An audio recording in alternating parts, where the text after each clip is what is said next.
What is up everyone? So today I'm going to share with you my thoughts on using the iPhone 10 to shoot video and content. So let's do this.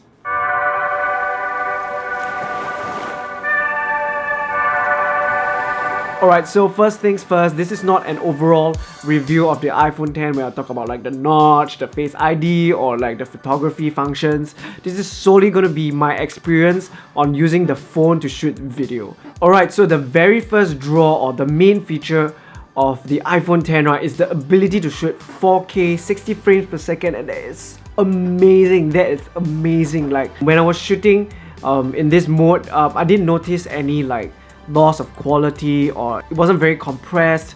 I'm not sure of the quality difference between 60 frames per second or 24. I'm going to put up a comparison video to let you guys see.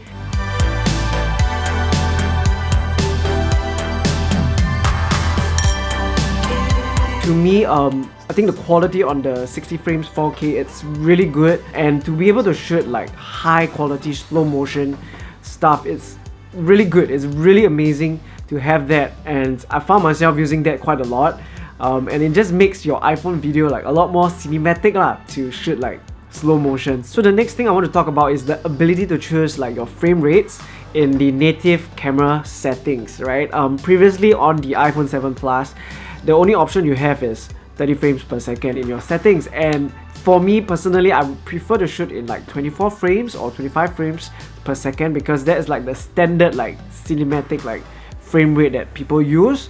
So 30 seconds is like, it's like TV, you know, television kind of frame rate, and it's not really suitable. And if you wanted to have 24 frames, then you would have to like download external apps to have that function, which is very troublesome lah, and you have to pay. I don't like to pay. People don't like to pay. So right now, the iPhone 10 has the option of choosing 24 frames, 25 frames, and so on and so forth, and it's really great. It's really great. You don't have to download external apps to have that frame rate function anymore. Okay, so now let's get on to the juicy stuff, the image quality of the iPhone 10. Okay, so for me, right, I think there's a slight improvement in the dynamic range. So, you know, there's a little bit more details in the highlights and a little bit more details in the blacks, the shadows, from what I've seen, and maybe the 4K detail is a bit better. I don't know lah. Slightly better. It's not an amazing jump, just slightly better. I think it's very subjective. And again, same thing with all iPhones. When you shoot in like low light, and if you're like shooting in areas where there's a bit more shadow, it's gonna be noisy.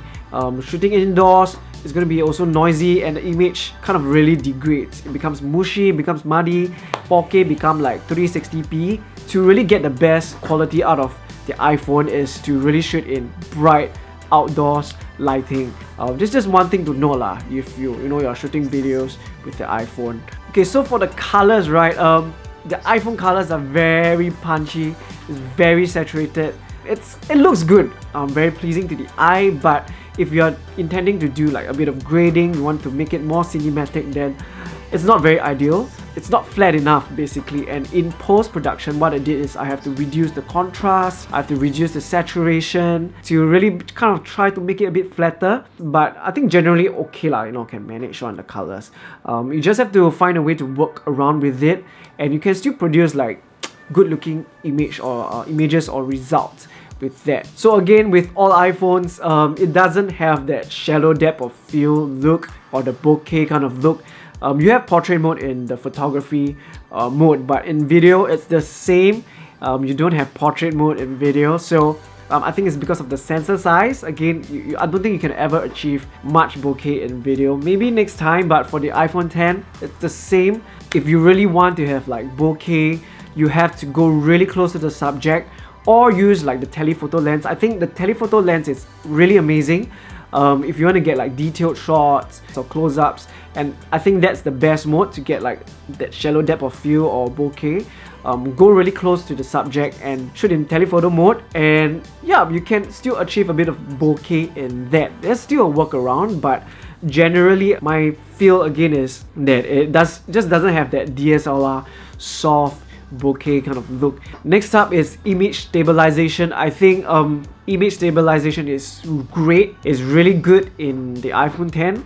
whether is it in telephoto or is it in like the wide angle. The only caveat to image stabilization is that there's actually a crop in the actual focal length. So it's good for like the telephoto, right? Because you get to have a further reach. But when you're trying to shoot like wide angles, it's sometimes just for me a bit too cropped in. So I downloaded this app called Movie Pro. In Movie Pro, you can actually turn off the stabilization in the app, so you actually get a wider view using that app, and I think it's good if you really want to have like wider angles. So now moving on to the app Movie Pro. Okay, the thing is, I found myself bouncing a lot between the native camera app and the Movie Pro app itself. So the reason why I wanted to use an external app is to get like better quality out of the footages, you know, shoot in like a higher bitrate, higher quality, and also the ability to like control my exposure and act like a, you know, professional filmmaker. But in actual fact, okay, I'm going to throw up again these 3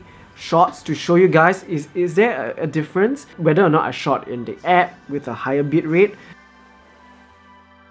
So the next thing is about having manual exposure, and I thought that I would use that, but when I tried using it, it was just so troublesome. It's like, you know, like you have to like really manually dial in the exposure, and it's just so troublesome. Like, you know, I'm shooting an iPhone and I felt like I was using an actual like DSLR, and because it's by touchscreen, right, it's a lot more fiddly.